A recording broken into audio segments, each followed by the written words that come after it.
These deals and more at WDEVradio.com. The Brady Farkas Show is produced and funded by WDEV and the Radio Vermont Group. We welcome listener feedback. Email your comments to WDEV@radiovermont.com. The teams you care about. When you think about the Patriots' needs this offseason, look for one trait: explosiveness. The stories that matter to you. I'm not convinced that Ben Shungu, that he's not the League Player of the Year. This is your home for New England sports. Bobby Dahlbeck playing third base this year? Now that is interesting. This is the Brady Farkas Show on WDEV AM, FM, and WDEVradio.com. What's up, everybody? Post-Super Bowl Monday on the Brady Farkas Show on WDEV AM and FM and WDEVradio.com. And just like that, football season's over. It's never really over because we got free agency, the draft, mini camp. We got football stuff to talk about all year round, but just like that, the season is over. We started on this quest. Patriots reported to training camp in late July. It was right around July 20th, and it took us all the way, football season did, till February 13th. A great ride it was, as it always is, and we put a bow on the football season with the Super Bowl recap and some other things here tonight. We've got 90 minutes, all 90 minutes at our disposal today, right up until 7 o'clock. And it's a special day today. Not only is it Valentine's Day here on the Brady Farkas Show, it's a guestless Monday. After all the guests we had last week on Radio Row at Home and all the content we acquired from guests, today it's just me and all of you for all 90 minutes. That's only the fourth or fifth time we've ever gone with a guestless day here on the Brady Farkas Show. But we're doing it today. A ton of stuff to get to. Super Bowl, some thoughts on the Patriots as we head into the offseason, and UVM hoops, which I'm pretty hot on, something that happened on Saturday night in their win over UAlbany. You can get in on the Napa-Morrisville, Napa-Waterbury text line, 802-585-3026, your locally owned Napa stores in Waterbury and Morrisville. And you can also check out our Facebook live stream as well. You can watch the show now for free on Facebook Live on the WDEV page. So, everybody, Lego. 5, 4, 3, 2, 1. And here we go. The opening thoughts on the Brady Farkas Show were brought to you by Sticks and Stuff and by Swanton Lumber, Vermont's most complete locally owned home center. Locations in Enosburg, Derby, Middlesex, St. Albans, and at Swanton Lumber. They're online at sticksandstuff.com. I thought the Super Bowl was a fun game to watch. I thought that was a fun game to watch, simply put. What did you think? 802-585-3026. Look, it wasn't the best game that's ever been played. It wasn't the best game that I watched this postseason. It had great moments. It also had lulls in the action. But overall, I thought last night was a good bow on the NFL season. Last night had a little bit of everything that I want as a fan, especially as a fan of, as an impartial fan, right? I didn't care who won. I didn't have a dog in the fight last night. So the elements I look for in a game that I'm watching purely for entertainment purposes, that game had. There were lead changes. There was changes in momentum. There were comebacks. There was doubt. The game hung in the balance at points. There was constant uncertainty. There was some controversy on the officiating side of things. Stars were doing star things. Good story at the end in terms of Stafford and Aaron Donald winning championships, after long careers, Stafford especially. Yesterday had all the ingredients to me of a fun game. So a wild season in the NFL came to an end last night, and I really did think that it was a good way to end it. And let's not underestimate let's not undersell, rather, just how important it was that the game was close. Last night was the first Super Bowl game to be decided by 3 points or less since 2013. Think about that. Last night's game, 23-20 Rams win, was the closest Super Bowl we've had in nearly a decade. Now, we've had better Super Bowls, like Patriots-Falcons 34-28 in overtime, and that was a better game. It ended up with a 6-point differential, but having the game close, I thought, was a huge thing. I thought that was absolutely huge. There was, again, unpredictability, There was lead changes. There was momentum changes. I thought yesterday was great. 802-585-3026. Joe says, great game. It is crazy how quick the NFL season is. Tim says he's out in Los Angeles and the vibe is real. Well, Tim, what are you doing in L.A.? And it's only 2:30 in the afternoon there, so you must be really dedicated to the Brady Farkas Show to be checking us out on a Monday at 2:30 in the afternoon. As for the game, I do have some general takeaways. Again, not as intense or as minute as we do when we do Patriots games, but for the last time this year, we get some NFL takeaways in. So for the last time, people, cue the NFL primetime music. Oh, I'm going to miss this. I am going to miss the NFL primetime music. That's going to be one major flaw of the offseason. We got to find a way to get the NFL primetime music somehow into our offseason plan, so we'll figure it out. But, all right, takeaway number one. It was fascinating to me last night to watch two teams with completely different paths play in the Super Bowl. We always talk about team building and roster construction, and we talk about what's the best way to build a roster. Well, both methods were on display last night. You had the Rams who say, screw the draft and screw the salary cap. They took chances, they swung big, and they played with humongous risk in doing what they did, right? So you had that in one corner.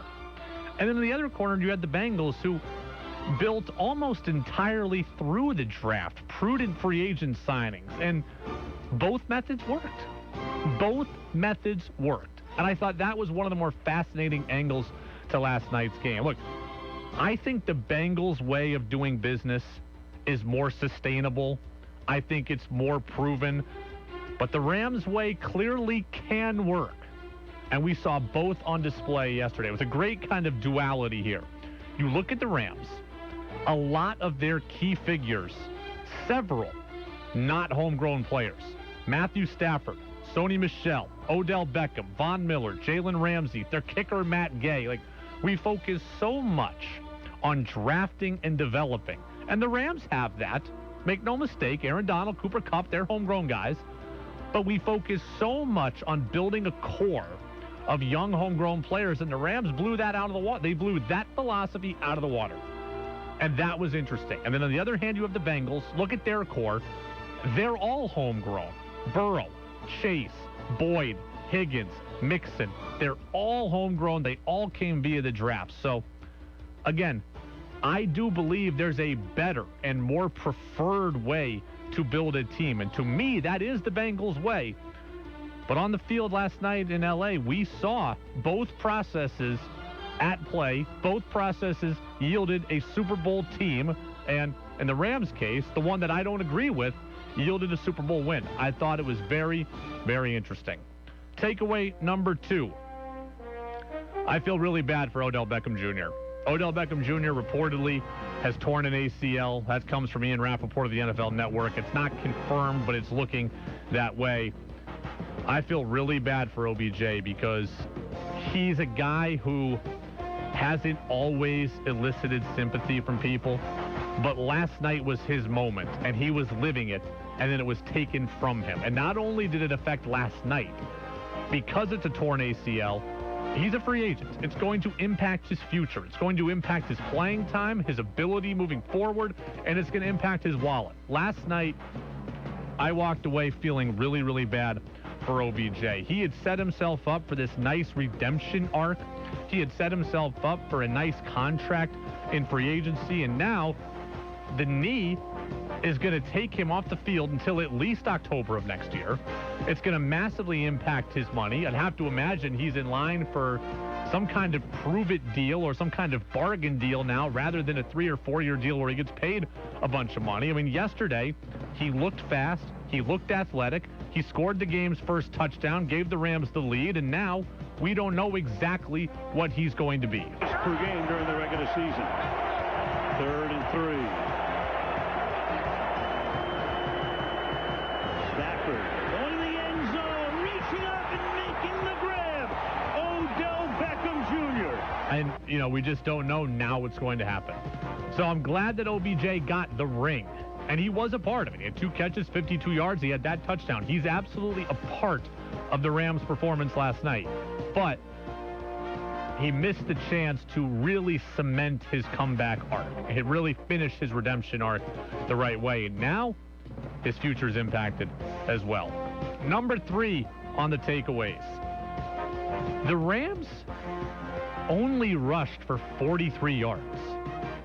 43 yards. They had 23 carries for 43 yards. Remarkably ineffective in the run game. And the analytics people have been telling us for years now that running the football is a waste of time.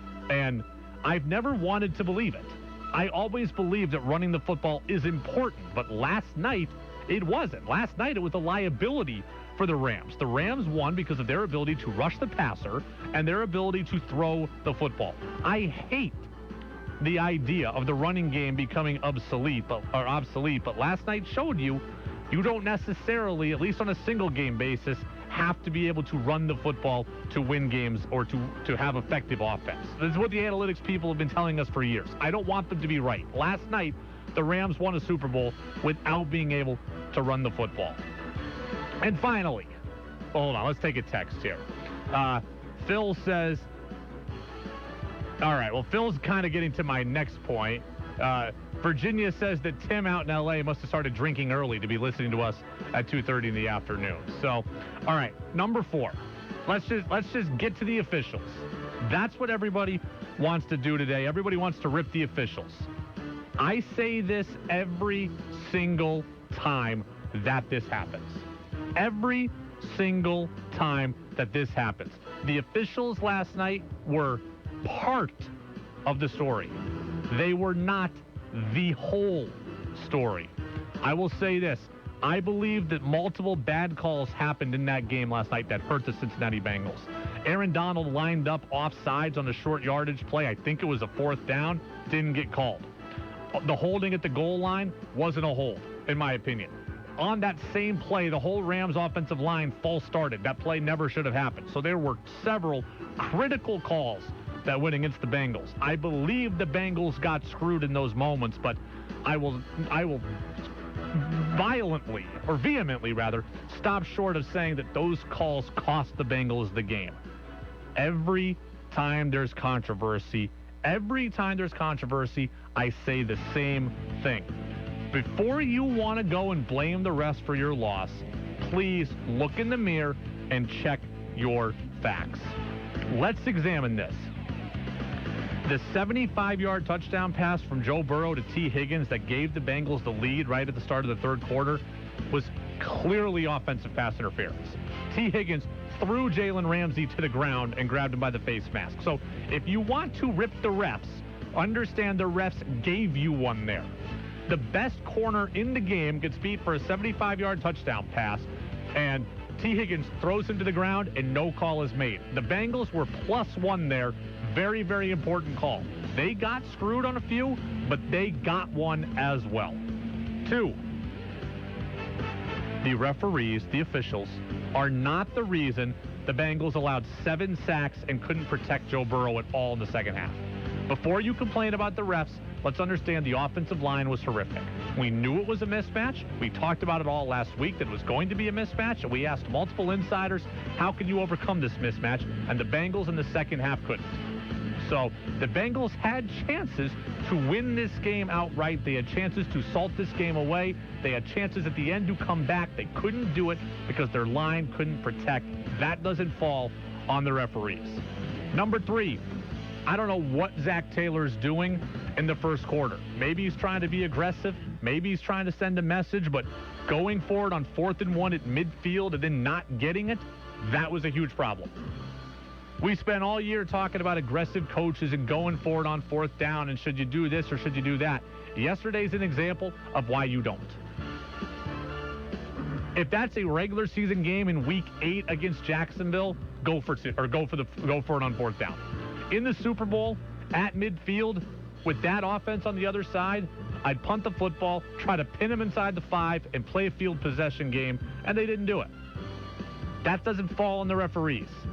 Zach Taylor going for it cost them 7 points as far as I'm concerned. That's not an official's problem.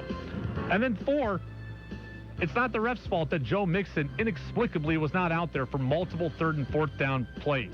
Third and fourth and short, multiple times, Joe Mixon's not on the field. Solomon Wilcots, former Bengals defensive back, was with us last week and told me the Bengals offense runs through Joe Mixon, and Zach Taylor believes that. So if Zach Taylor believed that, where was Joe Mixon? Multiple third and fourth and shorts, and Mixon's not out there. That's not an official's problem. And then the officials didn't put inexplicably Eli Apple one-on-one with Cooper Kupp in the fourth quarter late. How the hell does that happen? So the referees had bad calls. The Bengals got gypped on a few of those bad calls. But before you tell me that the refs gifted the Rams the game, look at everything I just told you and think about that statement. Poor play calling, poor use of personnel by the Bengals. Poor matchups there on defense. And then, understand that you also got a call that you didn't deserve to get. So the refs are part of the story. They are not the entire story. Phil in Berlin says, how can coaches call these plays? I had no horse in this race either, but Bengal fans must be beside themselves. Oh, and number 5, kind of takeaway number 5. I'm not afraid to admit this. I am Scrooge when it comes to Super Bowl commercials. I could not care less. You know what the commercials are to me? Bathroom break time. Let's run and go get some more chips and dip. Let me go fill my plate. I didn't even watch most of the commercials because I was up doing other things. When the Super Bowl is on, I am here for the game. That's it. I am here for the game. So if you're there for the commercials or you enjoy the commercials, that's fine. You do you. But don't ever expect me, for as long as I'm doing this show here, do not ever expect me to come in on Super Bowl Monday and rank commercials. It's never going to happen. Unless my bosses tell me that you must do this, I will never do that. I couldn't tell you what almost any of them are. The QR code commercial broke the Coinbase website. That's all I gathered from the commercials. Other than that, I was too busy filling up my plate and grabbing a drink. That's it. That's all I was doing. So if you are interested in the commercials, that's great, but I'm not. It's the Brady Farkas Show on WDEV, AM and FM, and WDEV Radio. I feel bad saying that. Like, I feel very, very old manish, get off my lawn guy. Like, I know a lot of people enjoy the commercials. I know a lot of people go to the Super Bowl, watch the Super Bowl explicitly for the commercials. It's not me. It's never been me. I mean, there was, a long time ago, the "What's up" commercial. That's like 20 years old at this point. That was a good Super Bowl commercial. The, the Rams guy? Oh, I can't remember the player now, defensive guy, with the kid with the Pepsi. That was a good one. Oh, Mean Joe Green. Yeah, that was a good Super Bowl commercial. The Clydesdales playing football, doing instant replay. Like, there are good Super Bowl commercials. I remember Danica Patrick and GoDaddy. But, like, I'm not going to the game for the commercial, and I don't remember now after the fact, what the commercials were. I was too busy getting food. So let's see what else is going on here. Joe says the Bengals should have their heads held high. Great turnaround after being 6-24 the last 2 years. Yes, it was awesome. I mean, it's an unbelievable turnaround for the Bengals. Unbelievable. One of the greatest turnarounds in sports history. I mean, we do see worst to first in divisions, but worst to almost champion, that's pretty tough. Red Sox did it, right? Didn't they finish in last in 2012, and then in 13 when the World Series was 12, they lost Bobby Valentine year here, so I'd have to go and check my research on that. But Dave in Montpelier, it was the rare Super Bowl where the halftime show outclassed the game. I usually don't care about the halftime show either. I generally have the same feeling about the halftime show as I do about the halftime show as I do the commercials. But last night I was into the halftime show. I watched it. I sang along to it. It's all artists that I grew up listening to. I get why someone that's 20 didn't care for it. I get why somebody that's 14 didn't care for it. I also get why somebody who's 65 didn't care for it. It was in my wheelhouse. I enjoyed it. But here's the other thing. I could just go on YouTube and watch those artists perform live. Maybe not all together, but I can go see all of their live works on YouTube now. So if I really want to see those songs played by those artists, I can go find him pretty easily. I guess the cool part was that Snoop, Dre, and Eminem were together. Kendrick Lamar was oddly out of place. Not only was his song one that I haven't heard of, actually, and I know Kendrick Lamar's music. I don't know that song. He was out of place, as far as I'm concerned. I wasn't quite sure exactly where he fit in to this whole thing. So, all right. Brady Farkas show here on WDEV. Last night proved what the Patriots need to be looking for this offseason. The Super Bowl proved what the Pats need to be looking for this offseason. I'll tell you what that is next on DEV. WDEV at 90 is brought to you in part by New England Municipal Resource Center, NEMRIC, a company that recognizes the value of Vermont and all things local, municipalities, businesses, and WDEV. At Matt Clark's Northern Basement Systems, they specialize in all things basement-y. Matt Clark's Northern Basement Systems is the leading basement waterproofing, crawl space, and moisture control and foundation repair contractor in Vermont and New Hampshire. Their state-of-the-art features will help get the water out of your basement and keep your basement dry now while preventing basement leaks and flooding far into the future. Let them weatherize your drafty crawl spaces and basements using spray foam insulation. Matt Clark's Northern Basement Systems. They specialize in all things basement-y. At Northfield Savings Bank, we celebrate the ways you work and why you work. To build a business, to make a brighter future, to do something that matters. You don't do just one thing in your business. Neither do we. Whatever your size, you have goals for yourself and those around you. Our commitment is helping you get there. Builders, makers, doers. Northfield Savings Bank. Find out more about us at nsbvt.com. Member FDIC, Equal Housing Lender. Hi, this is Anson Tebbets inviting you to join me and Chip Darmstadt for the Birds on Saturday mornings at 7:15 and again at 12:15. If you missed one of those times, there's always the podcast. We'll discuss bird sightings, bird counts, and what you're seeing at your feeder. Join us for the Birds and its 27th year on WDEV AM and FM and streaming at WDEVradio.com. Think you know sports better than Brady does? Text in with your thoughts at 802-585-3026. Now it's back to the Brady Farkas Show on WDEV AM, FM, and WDEVradio.com. Welcome back in, Brady Farkas Show here on this post-Super Bowl Monday on WDEV, AM and FM, and WDEVradio.com. No guests today. Just me and you, all 90 minutes. Napa Morrisville, Napa Waterbury. Text line is open, as is the Facebook live chat. Last night's game proved one very valuable point to me. When we think about the Patriots and how they can get back to a Super Bowl themselves, last night proved to me the Patriots need to be looking for one trait this offseason in players, and that one trait is explosiveness. That is the thing the Patriots need to be targeting and uncovering every single rock to find. If we talk about free agent targets, free agent signings, draft prospects, and draft picks once they happen, we need to ask ourselves the question, is this player explosive? Because in today's NFL, that is what you need. That is what you need. The New England Patriots are a very smart franchise. They're a very technique-based organization. They're very methodical. And those are all qualities that can help you win. But if you are looking to win it all, you need to be explosive. Explosive makes a lot of plays. And explosives cover up a lot of mistakes. And last night was the perfect encapsulation of that. Here's case in point. The Bengals were only in that game because of their ability to be explosive. The Rams, we knew it all week. We said it last week. We predicted it. The Rams were the better team. They had the better coach, the better defense, more experience, and more stars, and they were playing at home. We thought the Rams were going to win. The Bengals were only in it because of their ability to be explosive. You had the Jamar Chase big catch over Ramsey, and you had the T. Higgins questionable touchdown on Ramsey. That right there, those two plays, led you to 10 points. That's it. All the things the Bengals did wrong, all the things they did poorly, they were still able to be in the game with a chance to win because of those two plays. Athleticism, big playability, that's what kept the Bengals in the game last night. The Patriots need it. Look at the Rams.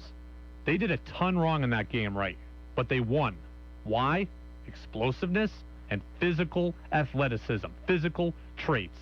Aaron Donald changed the game. 8 pressures, multiple sacks. He was just powerful. He's just different. I'm not stupid enough to say that the Patriots can find someone exactly like Aaron Donald. He may be the best defensive player in the history of the league. I'm not dumb enough to say that. But if you want to control a game, take a game over, and change a game, you need players who are powerful and who are explosive, and the Patriots just don't have them right now. And they don't have enough of them. The Rams couldn't run the ball yesterday. They turned it over twice. They mishandled a snap on an extra point. They shouldn't have been able to win, but they did. Why? Power, athleticism, and oh yeah, the best receiver in the league. Star athletes, star power, making unreal plays. Explosiveness can cover up for a lot. And the Patriots just don't have it. The Patriots have to go 14 plays, 85 yards, and mosey on down the field. And again, it can work. I'm not telling you that it can't. But if you're going to win that way, you have to be nearly perfect. And that's hard to be consistently in the NFL. Think about this. This is the analogy to me that I think sums up my point perfectly. Think about it like a baseball pitcher. A pitcher who throws 88 miles an hour, that's his fastball. A pitcher who throws 88 miles an hour, that pitcher can be really, really good. That pitcher can be great. But in order to be great, they've got to change speeds. They've got to get ahead in the count. They've got to work the corner. The defense has to make all the plays behind them. The minute that stuff changes, the blank hits the fan. The 88-mile-an-hour pitcher can be excellent. But when things aren't perfect, things get screwy. Juxtapose that with a 98-mile-an-hour pitcher. That guy gets away with a lot more stuff. He might walk the leadoff guy. He might get behind. He might throw into the backstop. But you know what? He's got the ability to bear down and just blow the ball past you 3 times to get out of an inning. That power can cover up for a lot. The 88-mile-an-hour pitcher, he can be great, but he's got to be perfect. He's got to go with a fine-tooth comb. The 98-mile-an-hour guy, he's a little rougher around the edges. He can frustrate the hell out of you. But his power alone can get him out of any jam. It can cover up for any jam. The Patriots right now, they're the pitcher who throws 88. Work the changeup, hit the corner, curveball away, backdoor slider, confuse the hell out of you, ground ball to shortstop, next one lazy fly ball to center. That's the Patriots. They could throw a complete game shutout. They absolutely can. They could also be out after 2 1/3. The 98-mile-an-hour pitcher, he's got a chance to, he walked 5 guys. But at the end of the day, he struck out 9, and he gave us 5 really good innings and turned it over to the bullpen. The Patriots need more guys that can help do that. The Bengals with Jamar Chase, T. Higgins, Joe Mixon, they have erasers. The Rams, Cooper Kupp, Aaron Donald, they have erasers. They can fix mistakes. The Patriots don't have erasers. The Patriots have a lot of really good, smart players. Do you remember what Freddie Coleman of ESPN Radio told us last week? You can't just out-scheme people with 6th and 7th round draft choice and hope they play above their draft grade more than ever before. And I said this a couple of years ago. Bill Belichick and that organization, they got to go out and get some dudes on both sides of the ball, because if they're just scheming and being smarter than everybody else, you can only do that for so long, more than ever before in modern football or the National Football League. You've got to get dudes, and those dudes have explosiveness as one of their main traits. So as we go through, free agency kicks off here in a couple of weeks. As we go through free agent targets, as we go through draft targets, as you look at mock drafts on your own, look for that word, explosive. Look for that word, powerful. That's what the Patriots need. It's not enough anymore to just be a chess player. You've got to be able to run past people and bowl people over. If you want to control a game in the way the Rams did yesterday, if you want to be in a game that you don't belong being in the way the Bengals were yesterday, you need guys with those traits. And that's what the Pats need to do.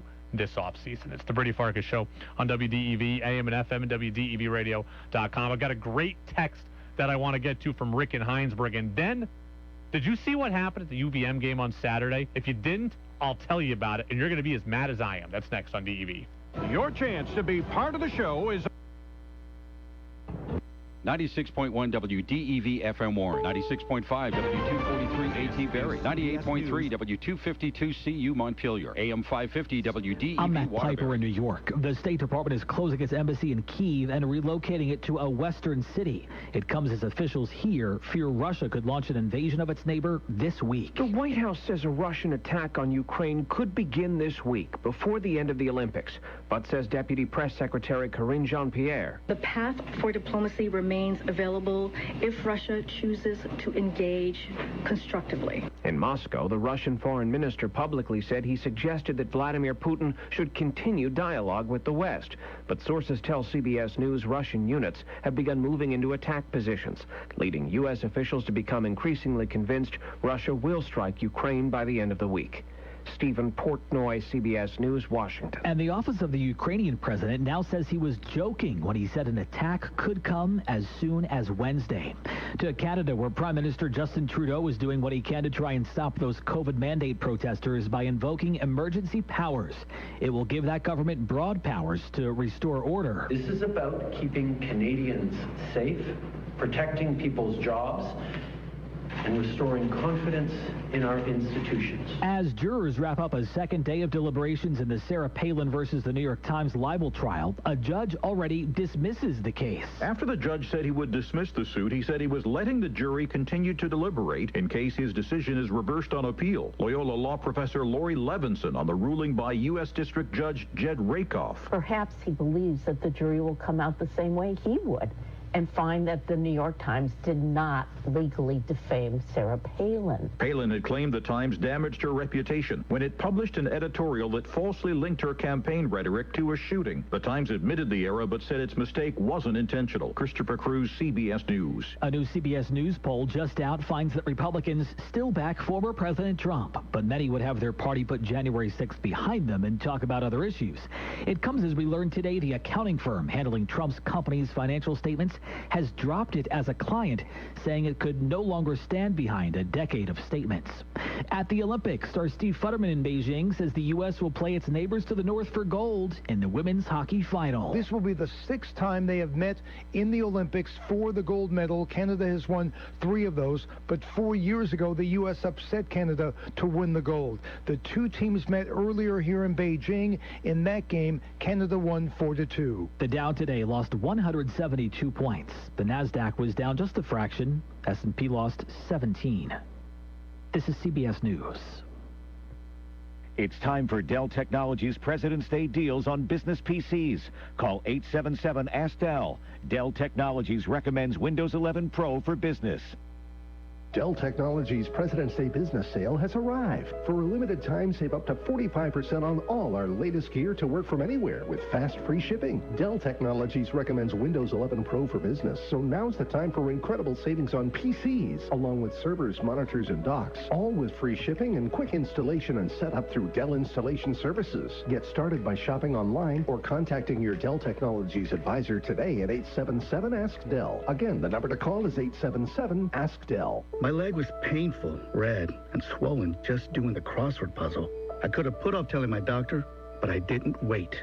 He told his doctor and found out his leg pain, swelling, and redness are deep vein thrombosis, a blood clot which could travel to the lungs and lead to a pulmonary embolism, which could cause chest pain or discomfort or difficulty breathing and be deadly. If you have one or more of these symptoms, this is no time to wait. Contact your doctor. Brought to you by Bristol-Myers Squibb and Pfizer. A new university study on the impact of natural disasters on the aging process. The survivors of weather-related disasters may have accelerated aging. That in a study from Arizona State University. The fallout from a natural disaster can make for an unpredictable environment that can activate the stress response pathway and have longer-term effects on immune systems and health. Researcher Noah Snyder-Mackler on what further investigation hopes to find. How is that external stressor translated into molecular molecular cellular changes that impact your health. Stephen Kaufman, CBS News, Prescott, Arizona. By now, you've probably already heard about the 23-20 victory the L.A. Rams had over the Cincy Bengals last night at the Super Bowl. But L.A.'s Van Jefferson won a lot more than a ring. During the game, his wife and high school sweetheart Samaria had to be rushed to the hospital and was carted out of SoFi Stadium on a stretcher. Turns out she was going into labor. Matt Piper, CBS News. Make your opinion heard by texting onto the Brady Farkas Show at 802-585-3026. Now it's back to the Brady Farkas Show on WDEV AM, FM, and WDEVradio.com. Welcome back in, Brady Farkas Show, right here on WDEV, AM and FM, and WDEVradio.com. I want to get to this UVM basketball story in a few minutes. I got to answer the text message from Rick here in Heinsberg, who asked a good question. I got to say, though, I'm blown away by what I have heard today. I am blown away by what I've heard today. I just had the third person. There's somebody milling around the studio here. I want no names. No names. The third person of the day tell me they didn't watch 1 second of the Super Bowl. They didn't watch 1 second of it. Hey, to each their own. I'm not judging him or her or anybody else who's told me that. I'm just shocked. All I ever hear about is how Super Bowl, you can pay $7 million for a Super Bowl ad because everybody's going to see it. Well, not everybody in Vermont is seeing it, apparently. Mike Doherty at VT Digger didn't watch 1 second. That's fine. Roger Hill didn't watch 1 second. That's fine, too. This person didn't watch 1 second. I'm just confused. I thought everybody watched. Do I live in such a... Am I such a one-dimensional sports-only person that I can't see that there are other interests out there? I'm starting to get a little worried about myself. I'm so wrapped up in my sports-specific bubble that I didn't even think TV was on yesterday, except for... I didn't think that anything was on yesterday except for the Super Bowl. I just figured I could turn on any other channel and they'd just all be black. Super Bowl's in. That's it. I thought restaurants would shut down. I thought that things would be closed. No stores would be open. I thought everybody was watching the Super Bowl. But that's 3 people today that have told me they didn't. And I had somebody else tell me I went to bed in the fourth quarter. You went to bed in the fourth quarter of the Super Bowl of a game that was close? What are we doing here, people? What are we doing? I mean, really, apparently there are other things to life other than sports, and I don't get it. I don't get it. Somebody tells me nice hairdo. Ouch. Those are watching on Facebook Live. Yeah, I need a hat. I have hat hair, so I could wear my snow hat, but that doesn't seem as good. So, Sam says, people choosing to miss the biggest game of the year? What? I'm with you. Sam, maybe we're not deep enough as people. Maybe we're not deep enough as people because evidently there were other things to do. I actually had 2 people tell me they went to bed. I'm like, did you make it to the end of the game? They're like, no. The Super Bowl ends early. That's the thing, too. Sunday night football during the regular season ends at like midnight. I could give you that. You want to go to bed at 11:30 and not see the fourth quarter of New Orleans and Tampa? That's one thing. The Super Bowl starts at 6:30. The game ended yesterday at 10:01. I'm just, hey, to each their own. It's okay. You don't have to watch the Super Bowl. But I'm just amazed at how many people have told me they didn't watch. And they don't even feel bad about it. I have very bad FOMO. I don't know if you've heard of FOMO, fear of missing out. I have very bad FOMO. If I didn't watch the Super Bowl and I couldn't, and I was that person that went into work the next day and hadn't seen it, I would be like, I'd be hiding in the corner. I wouldn't know what to do. Like, I'll force myself into things I have no interest in just so I can say I saw it. I hope that person that's milling around the studio that said that, I hope they're not listening and are mad at me. I promise you, person, I'm not ripping you. It's a little bit of a therapy session for me. Maybe I need to unpeel the onion here and learn something more about myself and realize there's more to life than sports. I don't know. But I'm second-guessing things about myself here. I don't understand it. People on Facebook Live, am I in the wrong here? Should I be less surprised? Do you know people that also weren't watching the Super Bowl? But that's 3 people today. That's 3 people today that have told me they didn't watch. I didn't know those people were out there. When Roger Hill told me he didn't watch 1 minute of it, that's what really surprised me. I've turned Roger into a sports fan, or I've brought out the sports fan in him. I'm like, Roger, what was going on last night? I mean, my goodness. Unless you're Van Jefferson's wife who was having a baby, then I would say I would thought everybody was watching. So there we go. Okay. People don't watch the Super Bowl. All right. Rick in Hinesburg. Before I go off on the UAlbany basketball broadcaster, let me answer Rick's question. Rick says, Brady, you're talking about the Patriots needing explosive players, but with so few dollars, how do you, let's see, I'm trying to read this here. How do you plan for them to get these explosive players? Rick, it's a great question. The Patriots have to draft well. The Patriots have to draft well. I told you at the beginning of the show, I think of the ways to build a team. I think the draft and develop model is better and more sustainable. But you need to do it effectively. I want to see the Patriots make their pick at number 21. And I want to see them pick somebody with superstar traits. Like, I don't want to see the Patriots trade back 4 times. I don't want to trade picks for the future. I want them to make their picks, and I want them to get potential game wreckers or potential game breakers. A wide receiver that can stretch the field vertically.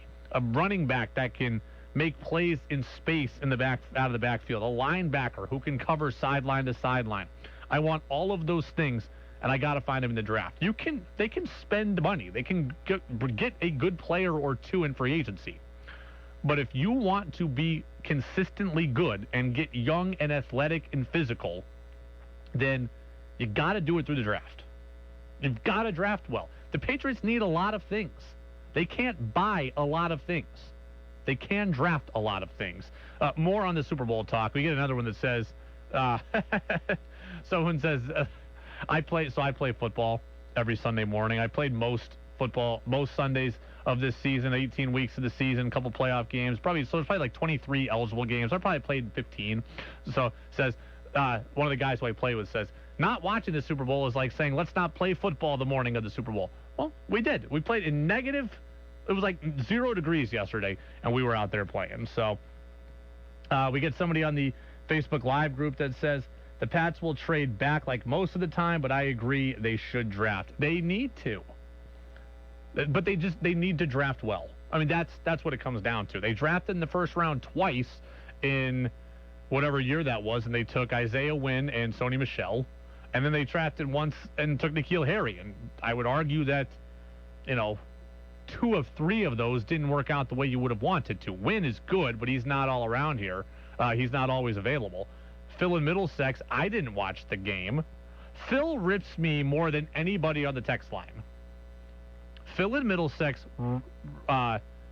he just rips me more than anybody. And if Phil doesn't watch the Super Bowl, Phil, you have lost all right to rip me. That's how I feel. Your rip card has been taken.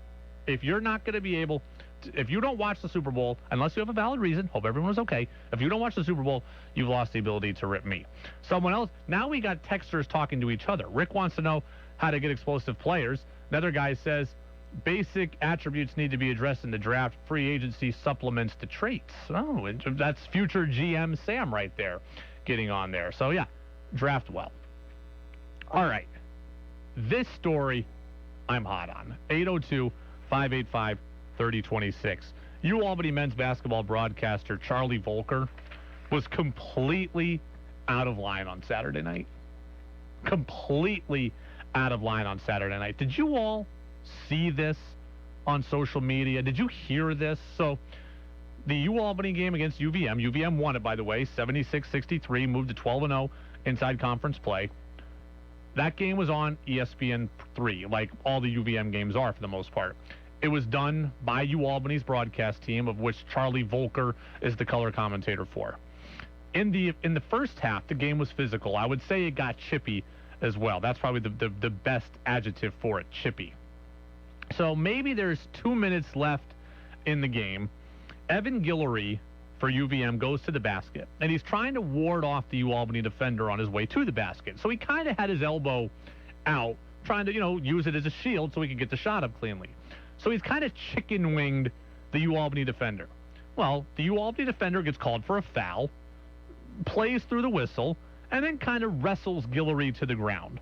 I didn't think much of the play either way. I had no problem with Guillory, who I think is just trying to create a lane for him to get a shot off. And I really didn't have any problem with the defender did. I've been in that situation and done that a million times. You get called for the foul. You're trying to be tough. You played through the whistle. You wrestled the guy to the ground. Looked like a tough, hard-nosed play inside conference play. I didn't make much of it. But the refs go to look at the play, and they want to see if anything nefarious happened. The UAlbany broadcast team shows the replay, and the broadcaster, Charlie Volker, goes, "Oh, he had his elbow in his neck. I'd have thrown him down, too." I had a huge problem with that. And I want to know if I am overreacting. 802-585-3026. Am I overreacting?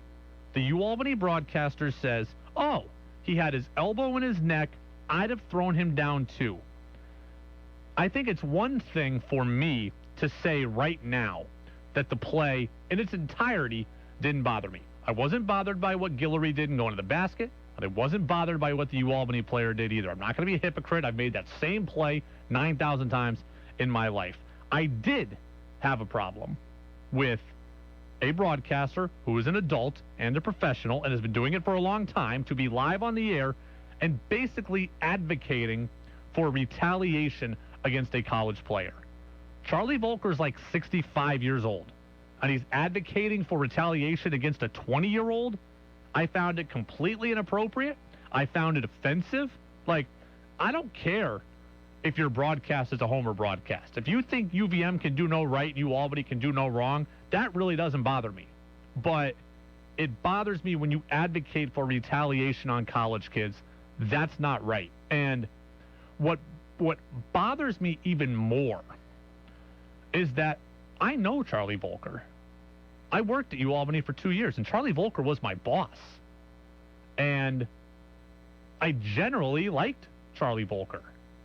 That comment on Saturday night was completely wrong as far as I'm concerned. If I'm making too big a deal out of it, please tell me. 802-585-3026. Let me know on Facebook Live on the comments section what you think here. I just don't. I'm trying to catch up on the Facebook Live comments. I'll get to some of you here momentarily, I promise. But I did not have any time for that comment. It really bothered me. And based on what I saw on social media, a lot of Vermont fans were bothered by it as well. And I haven't talked to Charlie Volker in a number of years. I'm not going to call him about this now. If he hears this segment, I'd be happy to have him on the show and tell him, and tell him on this show. But I just was I was taken aback by it, really. I did not think it was appropriate. I did not think that was the forum, and I'm happy that Guillory wasn't injured as a result of the play, and I'm happy that the UAlbany player wasn't hurt, and on we should have just gone. But instead, it turned into, on the air, something way more than it should have. As for the game itself, Saturday night was another great win for UVM. Now, they're going to play at Hartford tonight, about 45 minutes from now at Hartford. So UVM is 12-0 inside league play. They're 20-4 overall in the season. And that Saturday game was so impressive because they won it without Ryan Davis. I mean, what more can you say? UVM went on the road without the reigning conference player of the year and won by double digits. No one else in the league could say that. Go on the road without their best player and win by double figures. I don't believe anybody could do that. Maybe if you were playing Maine or something, but that's it. You go on the road without the reigning player of the year and you win by double figures. No one else is doing that. It's a great win by UVM. 18 points from Ben Shungu, 15 from Finn Sullivan, who stepped back up, 13 from Robin Duncan. The ability for different guys to step up on different days and just contribute is pretty remarkable. I've said it all year. Stars need to be stars for UVM, and stars have been stars. But you've also got to get contributions from others. And Finn Sullivan's been that guy, and Aaron Deloney's been that guy, and Isaiah Powell has been that guy, and Robin Duncan has been that guy. There's just answers at most turns for this team. Doesn't mean they're perfect. Doesn't mean they're going to the Sweet 16. I don't know that they'll win one tournament game if they get there. I think they have the ingredients to do that. And I would feel confidently that if they get to a 13 seed or better, that they would have a really good chance to pull an upset. But it's just pretty amazing. Pretty amazing what UVM is doing. And again, they look for 13-0 tonight. They're 20-4 for as good as UVM has been over the last several years, they've never been 20-4. So you think about how consistent this program has been. This is the best that they have been record-wise ever. Ever. I told you, I'm not into comparing teams. Like, could they beat the 04-05 Copenrad-Sorrentine team? I don't know. Could they beat the team that went 16-0 in league play a few years ago with Anthony Lamb and Trey Haynes? I don't know. I don't care. I know that but record-wise right now, they're doing something that has never been done. And, oh, by the way, they're shooting 56% from the floor inside league play. 56% from the floor. We don't know if Ryan Davis is going to play today. It's still a game-time decision. Back spasms was the reported issue on Saturday night. We'll see if he plays. Remember, he missed a game earlier in the year, too. Missed that Northern Iowa game, that opener for the season. I believe with a non-COVID illness. And he came back and played against Maryland. It wasn't really 100%. A bunch of other people here on the text line. So, one text says, I fell asleep in the middle of the third quarter. I worked and I was exhausted. Okay. Tammy says, I don't have television access on a fixed income, and there was no radio alternative this year. I did follow the game on the internet, but there were multiple reasons one might not watch in addition to disinterest. That's fair. That's very fair. And then my answer to that would have been in the past, well, go to a bar, Super Bowl party. That would have been my answer in the past, but in COVID times, I understand why you may not want to or feel comfortable doing that. It's also, everything's expensive now. Going to a bar could be quite costly on Super Bowl Sunday. So I get it. And I said I'm not judging people that don't watch the Super Bowl. I just didn't know that people didn't really watch. I mean, all I hear is, 100 million people are going to watch the Super Bowl. Hey, that leaves a lot of people that aren't. But I just kind of assumed everybody was. So I also assume everybody's watching the Olympics, and I find out that a lot of people are not watching the Olympics. So I'm just, maybe it's a me problem. I'm just very much in my sports-specific bubble here. Rich in Starksboro. My wife and I watched the Super Bowl. We turned on the Yahoo Sports app on my iPad when there was 1:47 left in the fourth quarter. I chose a time when I was hoping the game was near the end. Then we turned it off about 39 seconds left in the fourth quarter after the Bengals lost the possession. The outcome then was a done deal. This is my favorite moment to watch an NFL game. So, Rich, are you telling me that you don't watch a game in its entirety? You just pick at the end and hope that it's close, and if it is, you watch the last 2 minutes or so? Because if so, that's a very interesting watching strategy. It's like the NFL Red Zone, but only at the very end of the game. So I'd be very interested in more about your viewing habits. So, all right. We do this every single day. Let's get to Who's Saying What. Whoa. What did he say? Mac Jones? Good Lord. Mel Kiper's got to slow down on this. Mac Jones ain't going to work, folks. It's not going to work. You just got to come to terms with it. It's not going to work. They really said that? Every damn thing is politics and race, and I'm losing my mind over it. It's time for Who's Saying What on the Brady Farkas Show on WDEV AM, FM, and WDEVradio.com. Who's Saying What? Brought to you by Vermont Laser Wash, which is Central Vermont's home of unlimited car washes. It begins at just $20 a month. If you want a free car wash, the listeners just need to text the word Vermont to the number 30 and then 400. So if you want to be in the club, unlimited car washes, $20 a month. Free car wash, one time, text the word Vermont to the number 30 and then 400. One of the more amazing things that came out of this Bengals run to the Super Bowl is the question about teams' timelines. Okay? The Bengals were picking first in the draft just 2 years ago, and now, as a result, people are saying, see, there's no excuse for your franchise to not be good quickly. If the Bengals can do it, you can do it too. So my question is, do you now expect immediate success from your team? Do you think that there is no reason your team cannot turn it around like the Bengals did? Well, I spoke with former Bengal Solomon Wilcots on Friday, and he said the Bengals are the outlier, not the norm. Yeah, I think you can look at it both ways. I think it's more of an outlier because a guy like Joe Burrow isn't always there when you draft with the first overall selection. I think Trevor Lawrence is going to be really good, but to expect him next year, right, to do this with Jacksonville Jaguars, I think that'd be outside of reality, to be honest with you. I agree with Solomon. And Freddie Coleman told us last week that there's no such thing anymore as a 3-year plan or a 5-year plan in the NFL. I disagree.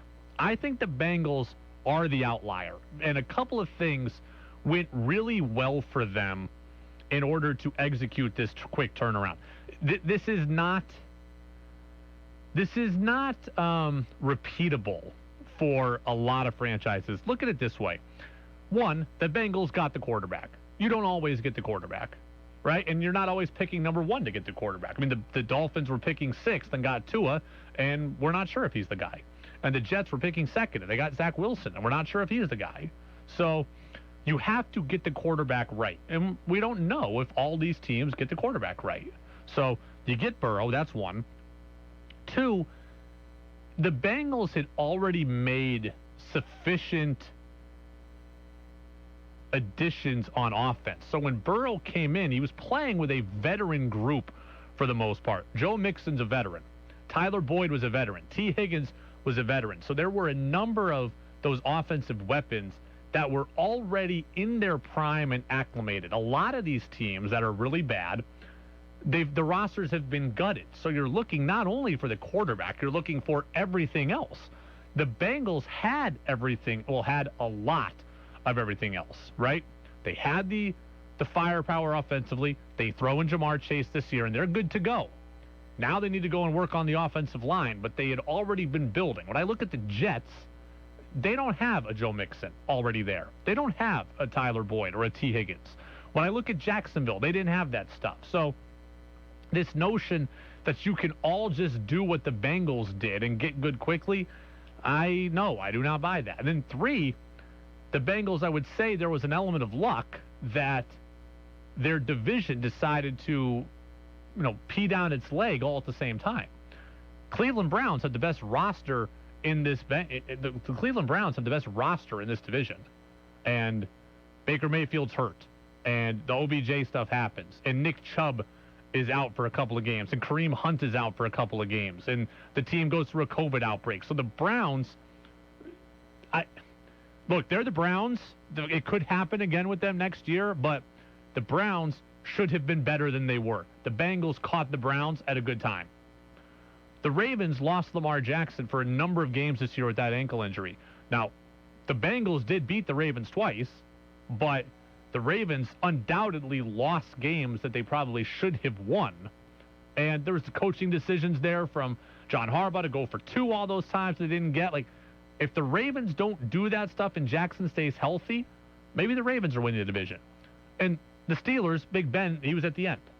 So Joe Burrow inherited a good offensive situation, and this year got a fortunate division situation. That is not repeatable for everybody. Message on the Napa-Morrisville, Napa-Waterbury text line says there's so many variables to this. The biggest thing to me is the GM and head coach continuity and a shared vision, and that's a smart point as well. The other, a lot of times you take over these teams, and there is they are a complete dumpster fire. And again, they're starting from 0. Now, Joe Burrow came into a bad situation, but there was enough pieces there. He wasn't starting from complete 0. He wasn't starting from complete 0. A lot of these other teams are. Is it fair to hold the Patriots to this standard and say that, hey, the Bengals got really good quickly, you should be able to? I would say that's fair. The Patriots are light years ahead of where other teams who rebuild are. And I don't think the Pats were ever really rebuilding, but they're light years ahead of the Jaguars and the Jets. I think it is fair next year to demand that the Patriots, get closer to the Super Bowl than they got this year.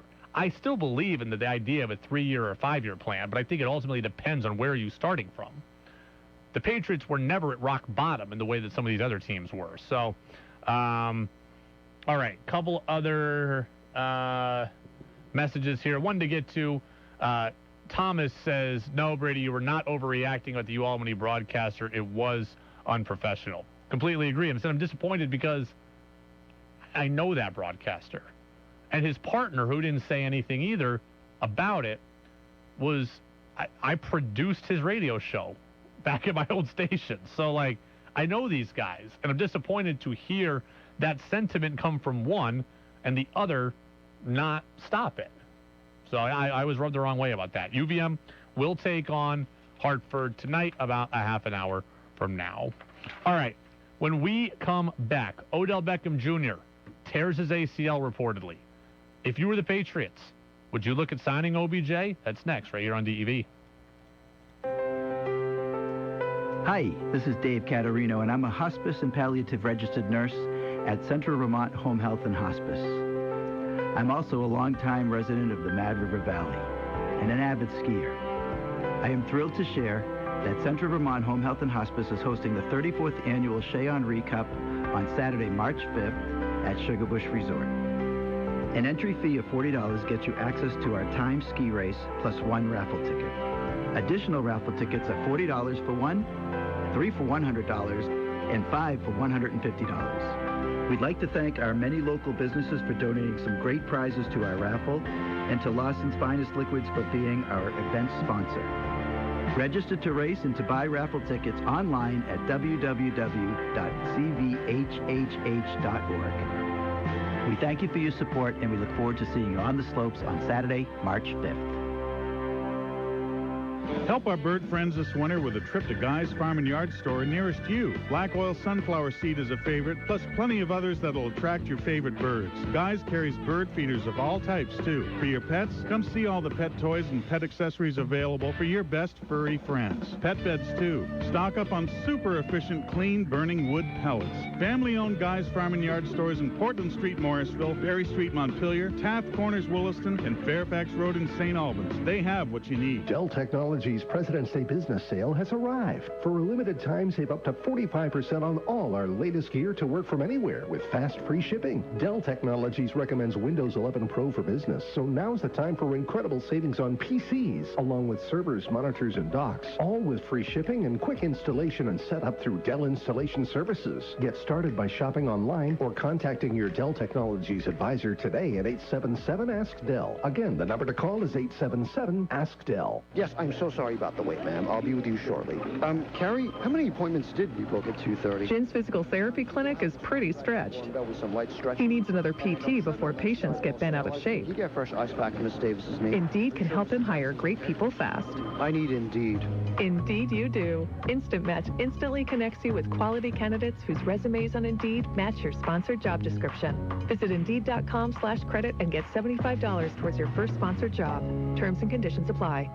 As Vermonters, we know that so much depends on the weather. When you need a reliable local weather forecast, it's literally at your fingertips with the WDEV weather phone. Locally dial 244-1172 or toll free at 1-800-585-1211.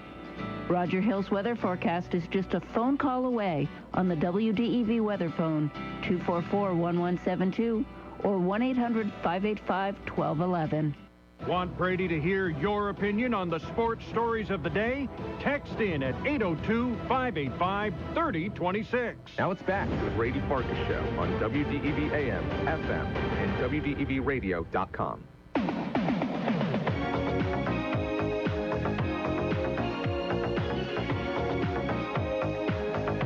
This might be the most active text line we've ever had.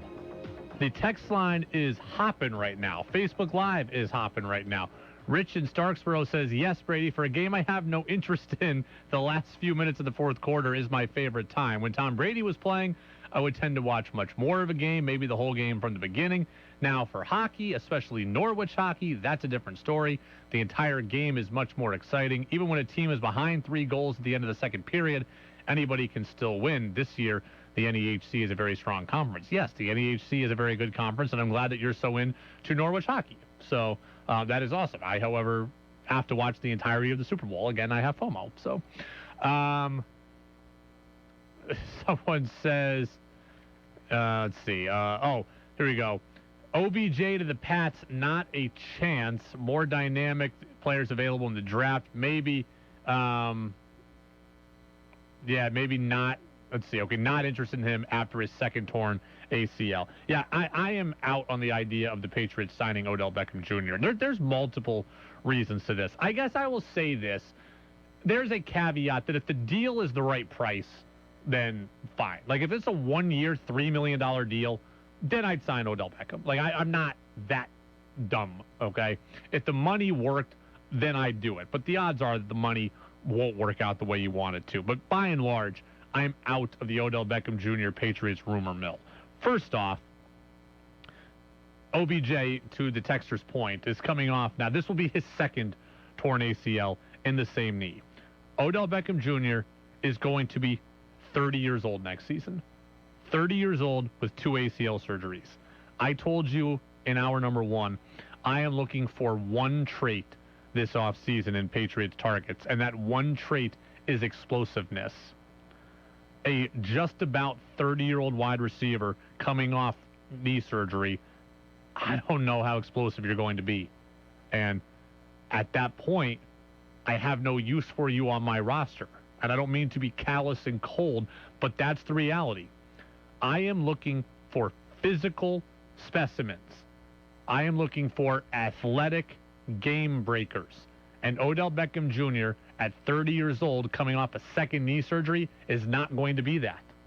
So at that point, I'm just out. Again, if the money was so unbelievably right, then sure, I'd take a chance. But the Patriots are trying to get to a Super Bowl. I don't need chances. It's the same thing I told you about the Red Sox. Look, I'm not interested in, like, I wasn't interested in Justin Verlander at 40 years old off Tommy John surgery. I wasn't interested in maybes. I'm interested in sure things. And Odell Beckham Jr. is not a sure thing anymore. He may never be the player that he was. Like, the player he was yesterday before the injury, he may never be that guy again. And the odds statistically are probably that he won't be at this point. And I'm sorry for that, but that's reality. I'm trying to get to the Super Bowl again and win it. I'm trying to get receivers that can beat Tre'Davious White down the field for the Buffalo Bills. I'm trying to get receivers that can win me a division, can beat Buffalo, Kansas City, and Cincinnati in the playoffs. 30-year-old with 2 ACL surgeries, that's not the guy. That is not the guy. And then, also, OBJ is not even going to be back until October, November. And then by the time he comes back, what's the plan? He has to acclimate. You've got to force the ball to him to get him comfortable. You're not sure if he can take a hit, and what if there's soreness, and what if there's a setback. It's just you're trying to shoehorn in a square peg to a round hole. I don't have room for Odell Beckham Jr. Not with these variables. If he was healthy and just a free agent target, then there could be a real discussion about whether or not OBJ would fit with the Patriots roster. OBJ looked very good yesterday, pre-injury. 2 catches, 52 yards. He looked fast, vertical. He was able to catch the touchdown pass from Stafford. There would be a real discussion about him and his spot in the marketplace if he was healthy. He's not. He's not. Look at the Patriots right now. Going into next year, I'm convinced they have 3 locks at receiver. They've got Nelson Aguilar, Kendrick Bourne, Jacoby Myers. Those 3. N'Keal Harry's going to be gone. He's going to be out. Gunnar Olszewski is not really a receiver to me. Christian Wilkerson, all the other guys we saw this year, that's not going to happen. So you've got 3 receivers as far as I'm concerned. Myers, Aguilar, and Bourne. You need at least 2 more. One has got to be, for me, to come at number 21 in the draft. Williams out of Alabama, Jamison Williams, Mechie out of Alabama, who probably goes higher than him. But, I mean, I don't know all the draft names yet. But I know that wide receiver is always a deep class, and this year they're expecting to be deep. So number 21, there's going to be somebody there. There's number 4. And then the 5th one is who can we sign? And is it Allen Robinson? Okay? I can take a chance on my 5th wide receiver. Is it Allen Robinson in free agency? Is it somebody? I mean, it's got to be somebody. Because you look this year, Isaiah McKenzie was the 5th receiver for the Buffalo Bills. He torched you. Your 5th receiver was Gunnar Olszewski. There's a difference there. The Pats need to get to that kind of level. OBJ does not do that for them. He is too much of a wild card. He is too much of a risk.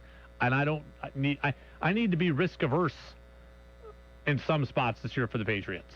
I need to get some sure things, some things that I know are going to work, not some things that I just hope are going to work. All right, let's see. Anybody else here on the Facebook Live feed as I check in there?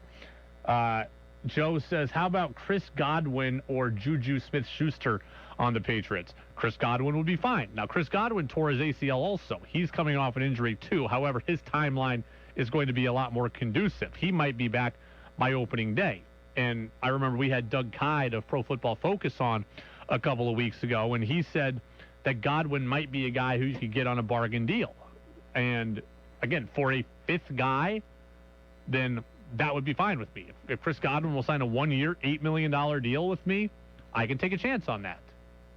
I can't take a chance on Odell Beckham Jr. coming back in the middle of November and riding in to save the day. That's not going to happen.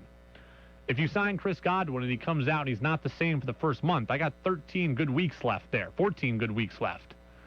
OBJ, I signed, he's ready to play in week 7, and then he's not himself, and now all of a sudden it's week 12, and I'm just kind of like, okay, the season's almost over. The Patriots need to get some miles out of who they sign. Chris Godwin might be a guy. Juju would be fine. But, again, he's not so much of an explosive player. I need explosive. But I think I can get the speed guy in the draft. Also, maybe they go with the slot receiver. Godwin's played a lot in the slot. Your traditional Edelman, Amendola, Welker guy. Well, we got all kinds of time to figure out exact guys. I just know that I want traits. And that trait I want is explosiveness, and Odell Beckham Jr. no longer fits that mold.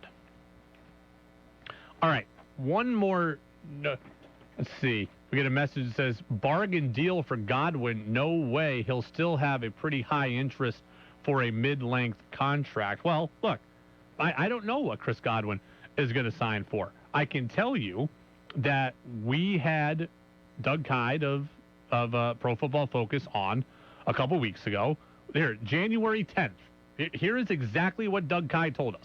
Someone like Allen Robinson, I do think is interesting, especially since he had kind of a down season in 2021. So I think that he's a guy who might struggle to find that top-end market. And there's some other wide receivers out there as well who could wind up being bargains. Unfortunately, Michael Gallup suffered a torn ACL late in the season. He'll be a free agent. Chris Godwin suffered a knee injury late in the season. He's going to be a free agent. So those are guys that you actually don't even know at what point they will be able to get back on the field. But for a team trying to sign a free agent, you might be able to get a bargain on a player like that. Okay, so look, what's the bargain that he's talking about? I don't know.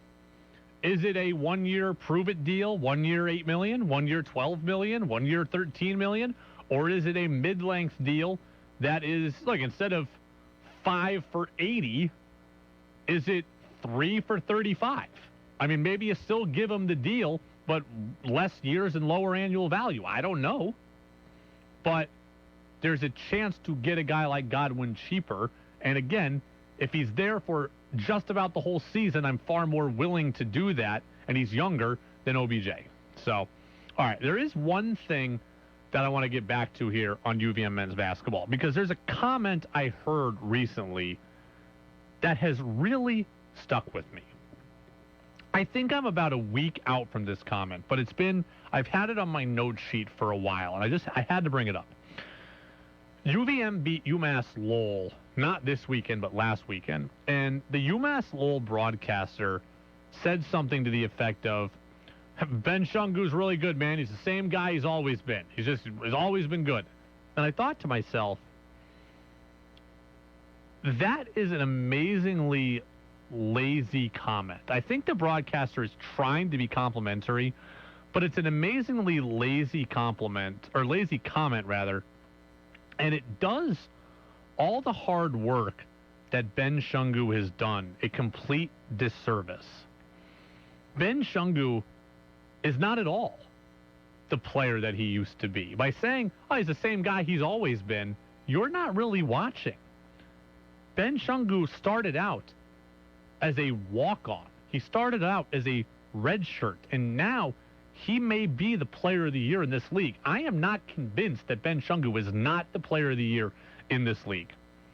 So there's a ton of work that has gone behind the scenes to get Ben Shungu to this point. And to say that, oh, he's always been this guy, you're undermining all he's done to get to this point.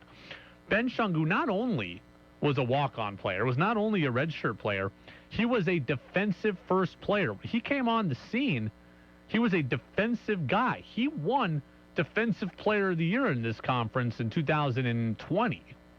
And now he can score at will, and he can score from anywhere. His scoring total has gone up from like 1 point a game to 4 points a game to 7 points a game to 10 points a game. And now this year, he's at 15 points per game.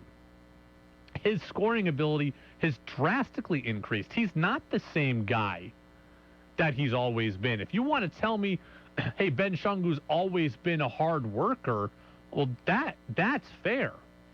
By saying, oh, Shungu's the same guy he's always been, no, he's not. He's never been this guy. This guy is a Player of the Year candidate. The previous version of Ben Shungu was Defensive Player of the Year, couldn't score. And before that, it was Ben Shungu couldn't even get on the court. So I get what you were trying to do. You're trying to give him a compliment and say he's always been good, but you're undermining just how hard the road has been to get here. Ben Shungu is a great player, and he's a great story, and he's a great all-around player, and he has not always been this guy. Traybell Haynes, I feel like, came to UVM, and he was that dude right away. Traybell Haynes was awesome. I remember seeing Traybell Haynes as a freshman at UAlbany. I thought he was really, really good, and I was really impressed by him. Traybell Haynes came in instantly and made an impact. We knew he was going to be good right away. Ben Shungu, we had no idea. We had no idea. He's not the same player he's always been. He's a much more evolved form of the guy that we used to see. He is a great player, a great story, and I just thought that comment did him a huge disservice, because he is way above and beyond what he used to be. It's the Brady Farkas Show on WDEV, AM and FM, and WDEVradio.com. When we come back, I got to say, I got to tell you the story. I went to a girls' high school basketball game on Saturday. CVU hosted my alma mater. They came up from New York. CVU took on my alma mater. I went to the game, and I got some stories to tell. That's next on DEV. Hey, country music fans, Lee Bryce here, inviting you to go on tour with me and my band. Play the Vermont Lottery's $5 Big Country Cash instant ticket, and you could win up to $20,000. And there's a second chance drawing to join me on the road. And we're talking concerts, backstage passes, and more. Basically, where I go, you go, all in the comfort of a luxury tour bus. For your chance to say, hey, I'm with the band, try the Big Country Cash instant ticket. I like your soul. Visit a Vermont Lottery retailer today. Please play responsibly. Now more than ever, Vermonters are eager to get out and about. And Vermont's outdoor recreation businesses and organizations are here to help. They build and maintain the trails we walk and ride. They grow and sell the local food that keeps us going, and make and sell the gear that keeps us strong and safe. The Vermont Community Loan Fund is here to help Vermont's outdoor rec industry with our new Trails Loan Program, supporting outdoor recreation and those who make it possible. Trails offers financing and free business resources to help Vermont's trailblazing outdoor rec community grow stronger and more sustainable, generating jobs and energizing our rural economy. The Vermont Community Loan Fund, for over 30 years, Vermont's nonprofit business lending partner. Learn more about Trails and our other business lending programs at investinvermont.org. That's investinvermont.org. Now an important message from Exergen. A critical new FDA study proves that the widely used non-contact thermometers are not accurate and have high probabilities for false negative readings. New COVID strands are on the rise, and non-contact manufacturers are being irresponsible at a time when accuracy matters most. Accurate temperature measurements are essential. Don't wait. Switch to Exergen because they are accurate and backed by over 100 clinical studies. Be sure, be accurate with Exergen. Learn more at Exergen.com. Hola, Carla speaking. Carla's roofing company always goes above and beyond. Yeah, we heard about next week's forecast. She needs a new foreman to weather a storm of projects. You mean another full crew before Wednesday? Mira, Jose, can you work Wednesday? Indeed can help her hire great people fast. I need Indeed. Indeed you do. Instant Match instantly connects you with quality candidates whose resumes on Indeed match your sponsored job description. Visit Indeed.com/credit and get $75 towards your first sponsored job. Terms and conditions apply. Do you want to learn more about the free market perspective on important public policy issues affecting you, your work, and your community? I'm Bill Sayre, and I hope you'll do so by joining me in conversation with Vermont opinion leaders as we discuss how best to make Vermont an ever better and more affordable place to live and work. Common Sense Radio with Bill Sayre, weekdays 11 till noon. The Brady Farkas Show now has an interactive text line, so reach out now at 802-585-3026. Now it's back to the Brady Farkas Show on WDEV AM, FM, and WDEVradio.com.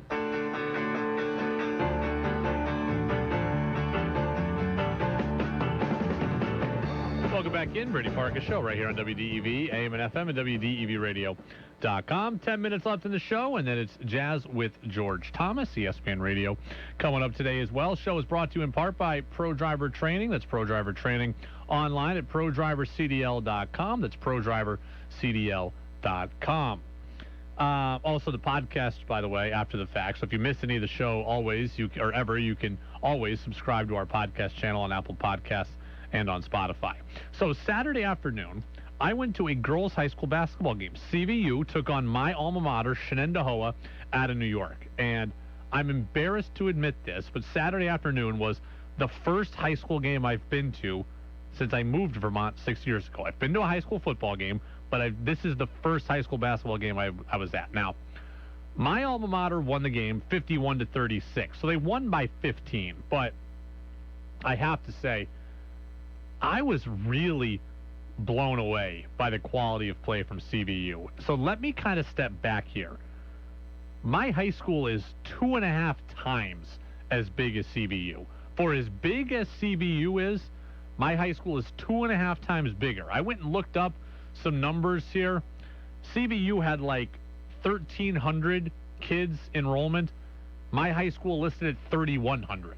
So 2.5 times more. So with a size discrepancy that big, I was actually really expecting my alma mater to blow them out. They're that much bigger. I mean, it'd be like if CVU took on, if CVU took on a school that, graduated 100 kids. Like if CVU took on Enosburg, I'd expect to see CVU win the game by 25. So I kind of expected my high school to blow them out, but it didn't happen. CVU was down just 1 at the half. They were every bit as good as my alma mater in the first half. Good movement without the ball, good technique, good shot making, hit their free throws, good rebounding. It was a really, really well-played game, especially in that first half. Now, I know that my alma mater kind of, ran away with it in the second half, but I thought CVU played awesome. And I know from what I was told that this CVU team isn't as good as CVU teams of the past, and it makes sense. Catherine Gilwey, who started at CVU last year, is now at UVM as a starting point guard. When you lose that kind of player, you're probably not going to be as good. So I was really fun to go. It was a great environment. It was a great environment for a high school basketball game. There was actually a very, very raucous student section there. I made a comment to somebody. I felt like I was watching a state playoff game. And that was a Saturday afternoon non-league contest against a school that none of these people have ever heard of. And the gym was rocking. It was a great environment. So I highly recommend getting out to a CVU girls basketball game. It was awesome. It was electric. A couple other quick points. My alma mater has a player by the name of Jill Herder, who is the sister of Atlanta Hawks guard Kevin Herder, who also went to my high school. So the Hawks played the Celtics yesterday, and Kevin is burying shots against the Celtics. His sister plays at my alma mater. So she hit 2 or 3 threes from way behind the arc, and I was kind of looking around the CVU crowd, and they were all like, damn, that's impressive. You don't see that every day. And I so wanted to go up to them and be like, you know her brother plays in the NBA? I really wanted to drop that knowledge on somebody. I just couldn't bring myself to do it. I didn't want to be that guy who scans the crowd and then goes up to somebody and go, hey, her brother plays in the NBA. Did you know that? I really wanted to, but I was like, you'll be a bigger tool than you already are if you go and do that. So, yeah, I fought the urge there. And then what was funny is that after the game, I went up to my alma mater's head coach, and I was talking to him. And I wasn't sure he was going to know who I was. Look, I was in high school 15 years ago. So it was 15 years ago. And you're wearing a mask, so it's not, someone's face is not easily identifiable. But he was my teacher. So the alma mater, the coach of my alma mater was my business teacher my senior year of high school. I went up to him, and I'd kind of given a hint on Twitter that I was going to come, so he saw it. So he might have, that might have tipped him off. But he comes up to me and goes, hey, man, of course I remember you. And he recounted a project that I did for his class 15 years ago. He's like, oh, yeah, you did that project on Sprite. It was a business marketing class. I'm like, oh, my God, you really do. Not only do you remember me, you remember very, very specifically the project that I did. And I think we got an A on that, so that was awesome, by the way. But it was a fun Saturday. Saturday afternoon, high school hoops. It was really cool. It was cool to see CVU, and I know about all the state championships, and I know about Coach Otley and how good they are and how good they've been. To see it up close and in person, that was really cool for, just for my coverage and knowledge of this state sports. It was fun and weird to see my alma mater play, so many years after I last saw them play. My brother graduated high school in 2014, so it's been probably 8 years since I saw my high school play in a basketball game, and had a chance to see him the other day. So it was cool all the way around. So awesome stuff. All right, that's going to do it for us here on the Brady Farkas Show. Thanks to everybody who tuned in on Facebook Live. Thanks to everybody who participated on the Napa-Morrisville, Napa-Waterbury text line. Also, we'll be back at it again tomorrow. We'll talk about UVM hoops. They're taking on Hartford tonight in about 4 minutes. Coach Brennan will stop by with us at 5:45 as he does every single Tuesday. So it was a guestless Monday. The full show podcast will be available in just a couple of minutes on the podcast channel on Apple Podcasts and Spotify. Jazz with George Thomas is next. WDEV at 90 is underwritten by Northfield Savings Bank. They're the bank of you and everything you do at nsbvt.com. Member FDIC, equal housing lender. Celebrating 90